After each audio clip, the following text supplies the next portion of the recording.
নমস্কার, welcome to মনের রান্নাঘর। মনের রান্নাঘরে তোমাদের সবাইকে স্বাগত। আজ আমি বানাবো আর সর্ষে। এই রেসিপিটি অনেক দিনের পুরনো একটি রেসিপি, কিন্তু খেতে কিন্তু দুর্দান্ত হয়। গরম গরম ভাতের সাথে জাস্ট অসাধারণ লাগে। আর খুবই কম সময়ের মধ্যে আর সামান্য কিছু উপকরণ দিয়ে এই রেসিপিটি তৈরি করে নেওয়া যায়। তোমাদের প্রায় সবার বাড়িতে আর সর্ষে হয়ে থাকে, তবে আজকে আমার বাড়িতে যেভাবে এই রেসিপিটি তৈরি করা হয় সেটাই তোমাদের সাথে শেয়ার করব। চলো তাহলে আর দেরি না করে রেসিপিটি শুরু করা যাক। প্রথমে আমি আর মাছ নিয়ে নিয়েছি। এখানে আমি 3 পিস মাছ আর একটা লেজার টুকরো নিয়ে নিয়েছি। ভালো করে ধুয়ে পরিষ্কার করে লবণ হলুদ দিয়ে মেখে এটা 10 থেকে 15 মিনিটের মতো রেখে দেবো, যাতে করে মাছের ভেতরে লবণটা ঠিকঠাকভাবে ঢুকে। এরপর নিয়েছি 1 চামচ সাদা সর্ষে এবং 1 চামচ কালো সর্ষে, আর তার সাথে 4টা কাঁচা লঙ্কা। এটা ভালো করে ধুয়ে নিয়েছি। এরপর কিছুক্ষণের জন্য জলে ভিজিয়ে রাখবো। এরপর শিলে সর্ষেটা বেটে নিচ্ছি। এই সর্ষেটা শিলে বাটলে সর্ষের যে কোনো রেসিপি কিন্তু খেতে দুর্দান্ত হয়। আর এই সর্ষেটা বাটার সময় এখানে লবণটা অ্যাড করে দিতে হবে, তাহলে অনেক সময় সর্ষের মধ্যে একটা তেতো ভাব থাকে, সেটা আর লাগবে না। এরপর বাটা হয়ে গেলে কড়াইটা বসিয়ে দিলাম। কড়াইটা বসিয়ে সর্ষের তেল দিয়ে দিলাম। এই রেসিপিটিতে কিন্তু অবশ্যই করে সর্ষের তেলটাই ব্যবহার করতে হবে। তেলটা গরম হয়ে গিয়েছে। এরপর মাছগুলো একে একে করে ছেড়ে দিলাম। আর মাছটা কিন্তু অনেকটাই ফাটে, তো সাবধানে ভাজতে হবে।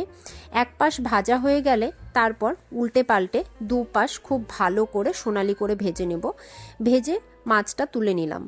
এরপর এই তেলের মধ্যে ফোড়নে দিয়ে দিলাম একটা গোটা শুকনো লঙ্কা আর সামান্য পরিমাণে কালো জিরে।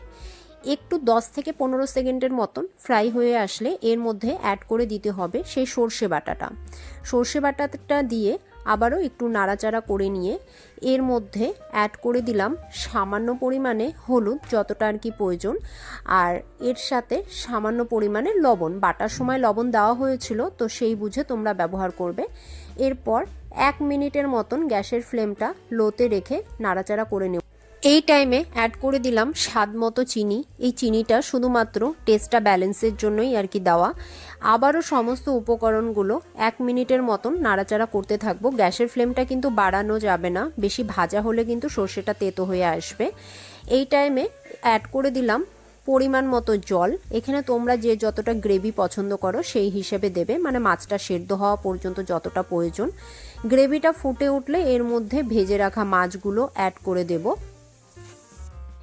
এরপর মাছগুলো গ্রেভির সাথে ভালো করে মিশিয়ে নেব। মিশিয়ে ঢাকা দিয়ে 2 থেকে 3 মিনিটের মতন রান্না করে নেব। এই টাইমে গ্যাসের ফ্লেমটা মিডিয়ামে রাখবো।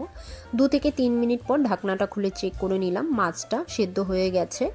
এরপর এখানে অ্যাড করে দিলাম একটা কাঁচা পাকা লঙ্কা। এটা শুধুমাত্র ফ্লেভারের জন্য দিচ্ছি। আর দিচ্ছি সামান্য পরিমাণে একটু ধনেপাতার কুচো দিয়ে আর 1 মিনিটের মতন রান্না করে নিলেই আমাদের আর সর্ষেটা একদম রেডি হয়ে যাবে। এরপর আমি গ্যাসের ফ্লেমটা অফ করে দিচ্ছি।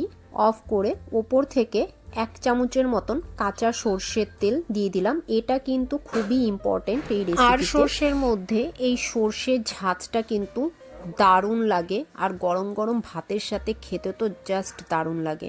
এরপর ঢাকা দিয়ে কিছুক্ষণের জন্য রেখে দেব। তারপর গরম গরম ভাতের সাথে সার্ভ করে নেব। তোমরা এভাবে বাড়িতে ট্রাই করো এবং আমাকে কমেন্টে জানিও আজকে রেসিপিটি কেমন লাগলো। ভালো লেগে থাকলে চ্যানেলটি সাবস্ক্রাইব করে দিও, পাশে থাকা বেল চিহ্নটি প্রেস করে দিও, তাহলে যখনই নতুন কোনো রেসিপি শেয়ার করব তোমরা নোটিফিকেশন পেয়ে যাবে। আবারও হাজির হব আবার এক নতুন রেসিপি নিয়ে। ততক্ষণের জন্য তোমরা সবাই ভালো থেকো, সুস্থ থেকো। ধন্যবাদ।